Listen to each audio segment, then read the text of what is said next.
a bit of a different YA book, Legacy of the Empress. It's a basic epic fantasy novel because that's what I always loved growing up. And so when I decided to write a novel, it was, my first love, basically. So I wanted to write a book that I wanted to read. And I still read fantasy novels intended for teenagers to this day, like Graceland by Kristen Cashore is one of my favorites. So when I sat down to write my book, I was thinking, what were my favorites and why? And I realized there was a certain category of book. There's a ton of fantasy that I enjoy, but the ones that I really read over and over again are the ones where somehow the author makes the magic world believable. It makes it real, because those worlds are dangerous. They're full of people making bad choices, like you and I make on a daily basis. They weren't the ones where, there's a chosen one, and there's a prophecy that everything's going to turn out all right. It's the one where someone is chosen by accident and has to just do the best they can.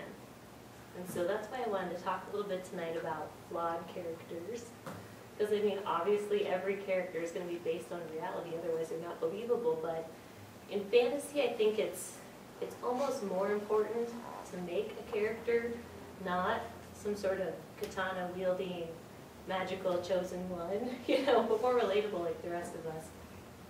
It makes it more dangerous, and it almost makes me feel like I could have a quest someday, and that maybe I could find whatever that is inside of these flawed heroes that makes them heroic. Maybe that could happen to me. So that's what I was focusing on. Who here has read Lord of the Rings trilogy or seen the movies? Right? Okay, it's a favorite. I used to read the trilogy every single year.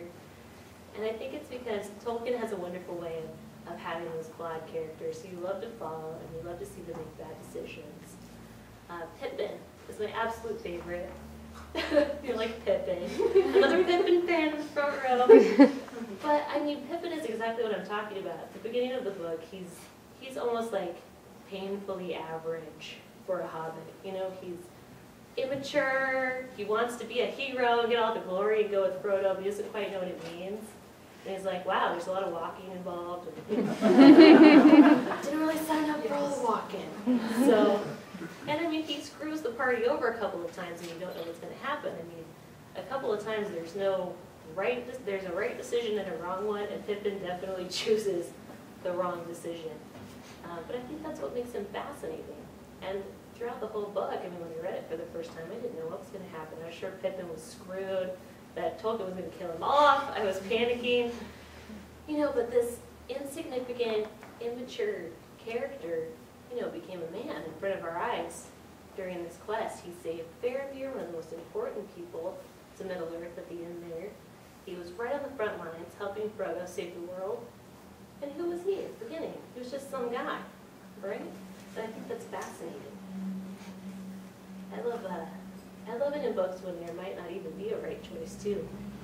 When you get to a moment, and there's just wrong and other, you don't know what's going to happen. There's no, shining, magical relic that tells you this is the right thing you have to do to save the day. It's more like reality, where maybe there isn't a right choice and you still have to choose. So I wanted to read a portion of my book. The main character is actually a girl who was locked in a tower room for over half of her life by her own mother. So she escapes, and not only does she have to cope with just reality, just the regular world outside of this cell, which is basically the only thing she's known since she's a child, but she's faced with having to take on a quest to find an empress who banished the darkness that's devouring the people of her land. So she's got to do this, but she's also just got to learn how to live. So she meets up with a farm boy, who she takes on her quest. There's always a farm boy. Right? Isn't that what we love? But Thorin's motivations aren't exactly heroic, at least not at first. So I wanted to read you his first chapter. She was beautiful. That was the first thing Thorin noticed when he set eyes on the girl at the library. Her clothing was stained from travel, the bottom of her dress ripped, but the first thing he noticed were her eyes. They were deep blue eyes that seemed to glow from within when she looked up at him. Her dark hair cascaded down her back in a way he'd never seen before. The women of Saxon usually kept their hair up while they worked in the bustling marketplaces, and all the women he'd seen on the farm kept theirs short. He tried very hard not to stare as he spoke to her. I can feel the power in this place, and in her as well, he thought as he pored over the books between them. Am I a fool to trust her? I barely know her, but I've never met anyone who knows the magics before. He figured he had to trust her if he wanted to learn anything about the power. I'll prove to all of them that I'm as smart and as brave and as strong as the kings of old who wielded the magics. I'm not just a farm boy any longer. I can't be. They set out for the first light, carrying a few well-chosen books with them. Torin chose 2 books with the grandest titles he'd ever seen. The Chosen Son of Agliad, Ruler of Magic, was his favorite. When he touched the pages, accounts of the hero's journey were summed up. A young man who found the magics and used them to help the kingdom centuries ago. I'll have to read more of that one later. He noticed Astrid chose a few books without titles. When he asked her about it, she said they gave descriptions of what kind of plants and animals lived in the mountain passes. She told him it might be helpful if they needed food on the journey. He shrugged and placed it in the bag, though he figured he could just shoot something easily enough. Women can be such warriors. Torin insisted that they go back to his farmhouse. He could leave a note for his folks so they could raid the Wellstark larder before setting out on their journey. I hope you understand, Auntie Jula, Uncle Matt. I have to go seek my destiny. You'll see when I come back. You'll see, and you'll be proud. He gathered up a small bag of coins from his night table. Torin had put money aside from his meager allowance since he was 16, in case he ever left the kingdom. I never intended to live here all my days. I never was much of a farmer, he said. My uncle always said I spent too much time with my nose shoved into some book anyway. He ran his hands through his hair, shrugging. I remember how they used to tease me. My loving cousins, the farm hands. Even some of the girls used to join in, calling me boring Torin. Astrid smiled at him.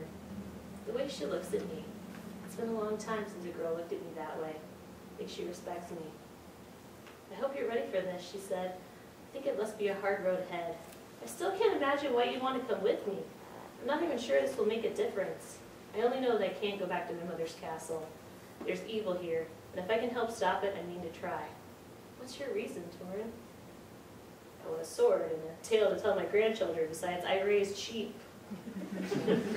I want to fight this darkness too. It took my cousins, my family. Besides, I feel the magics like you do. Like we were meant to do this thing. I hope we're both ready for the journey ahead. He shoved a change of clothes into a leather satchel with the food and coins. Been ready longer than you know. He looked up nervously, assessing her face. She appeared to have accepted his words at face value, was busy running her hands over the books, a hungry light in her eyes. Her hair fell over her shoulder, and he watched it swaying against her dress. She believes she can stop this darkness. She really believes it. He turned away. As long as she takes me with her, I suppose it doesn't matter. They put the books they chose into the bag Astrid carried. Torin noticed she wouldn't let him help with the packing. He thought he saw something white and soft within the bag, but she closed the flap tight as soon as she saw him looking. I had things ordered a certain way, she said, and gave a shrug. But her eyes were cold as she packed the rest of the things. They set off before the sun rose, heading for the edge of the kingdom. Looking at the map, Torin suggested they strike northeast and pass the Lake of Halloween on its northern edge. They took care to stay in the shadows of the buildings as they picked their way through the streets in the gray light before dawn. A few merchants were out, preparing to open their shops at first light along the main causeways, but for the most part, the city slept. By the time they reached the far gates, the sun was just beginning to rise over the hills. Astrid looked back and let out a gasp. Torin turned with her to see what she was looking at. From here, they could see the entire kingdom stretched before them, the great library towering on a dark sea of stone. The sunlight found the dome, and as they watched it, it sparkled as the light caught it.